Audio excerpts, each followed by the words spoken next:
What's up guys, welcome back to another video. This time is actually going to be Need for Speed Underground RTX.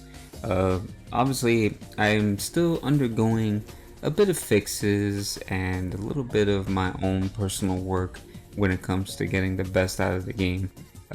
Surely enough, you could run any particular settings on this game. It runs completely flawless, but a lot of the times people, when they download these RTX projects, they have to seem to understand, FYI, that is a WIP, which is a work in progress. But before we actually get into that, make sure you guys like, comment, subscribe, and let's get through the rest of the video. So basically, we're gonna go right into it, and then you're gonna go to this website that I will link in the description, and you're basically gonna go to the download for the Need for Speed Underground RTX remix. Keep in mind that there's different versions of it, as you can tell. But the version that I have is 0.1.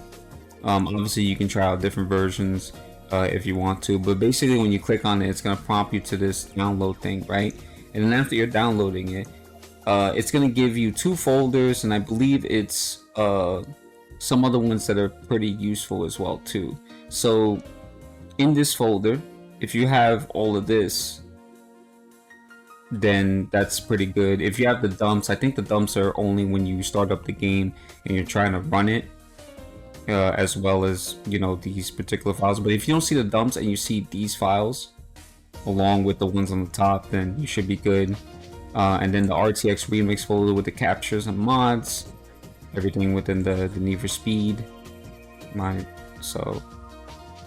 and then as well as the standard speed DVK cache and the RTX config.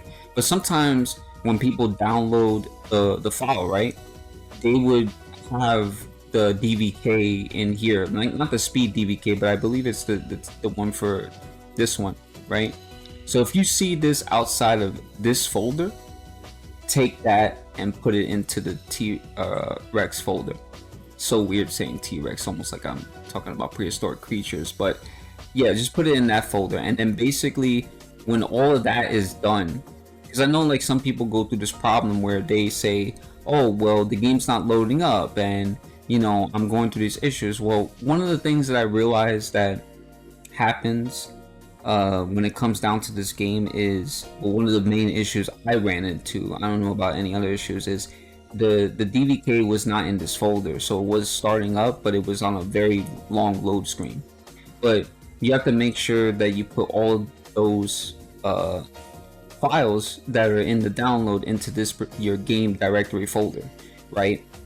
And then after all of that's done, right, then you start up the game. So my game has speed, and it has speed CD optional, right? In most cases, it doesn't matter which one I open up because the load time is going to take pretty long, but either way it goes, it should load up and you should be fine. But if you have any problems, just message me on Discord. I'll leave my Discord in the description, and I can further assist you on that as well too. But when all that is done and you successfully open up the game and it actually loads, I'm going to show you the settings that you should run. So the settings you should run is this right here, right? And the reason why is because when I was working around with most of the settings, I realized that it really takes a big plunge if you mix around these particular settings, because the game already is working with the RTX project itself. You can work around it through the menu, which is if you press Alt X, you can actually work around it through game setup, step 2, and all of this down here where it says material and legacy material options.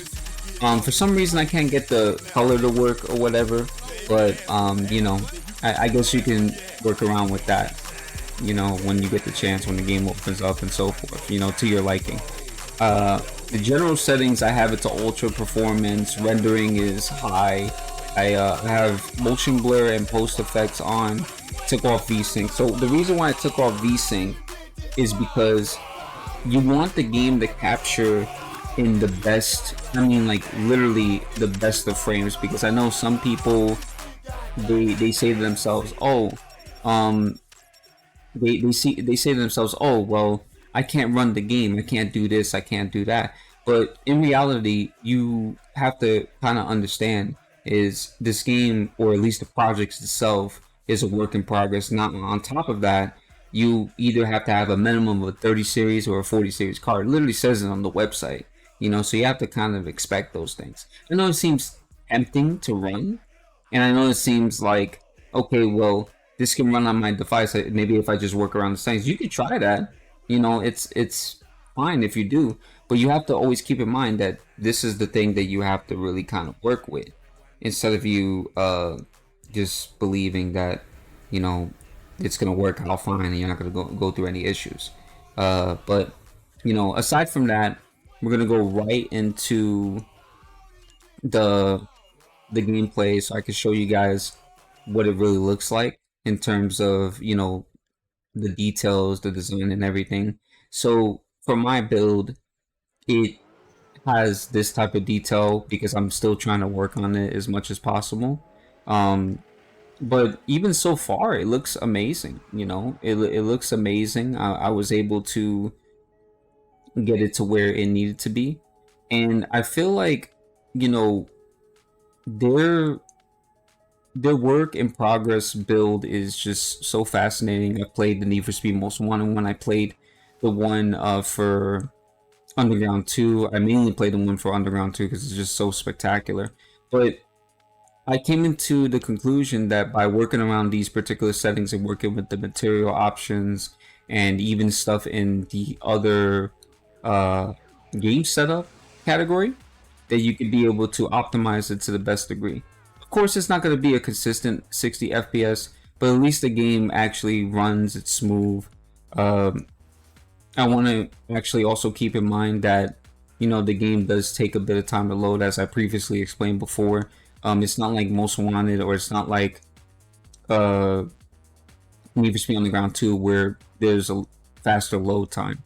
At least with me, I'm sure other people would have different experiences. But yeah, I mean, as you could tell, it's great. It runs very well, and you know, I've been in love with the project since it released. Uh, you know, one of the things I will say though is keep in mind, make sure you guys work with your controller settings, because everybody has different preferences. Some people use Xbox, some people use PS4, some people even find it easier to use DS4, even though that's not really completely necessary if you have scripts. In most Need for Speed games, they have scripts. You could be able to do what you can with the scripts, and you should be fine. So, you know, that's basically what it is, and you know, that's contracted to this setup video, or this tutorial, that is.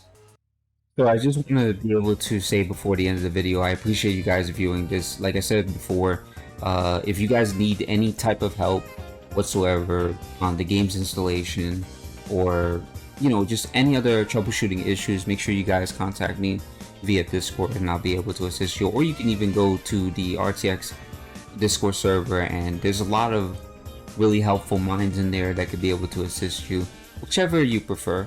I will say that, you know, this is a very wonderful project, and big shout out to those who worked on this and the previous Need for Speed projects. I hope this video was very helpful to you guys, and I hope you actually enjoy the Need for Speed RTX experience, regardless of what games you actually play. But this is Zane, signing off. Peace out.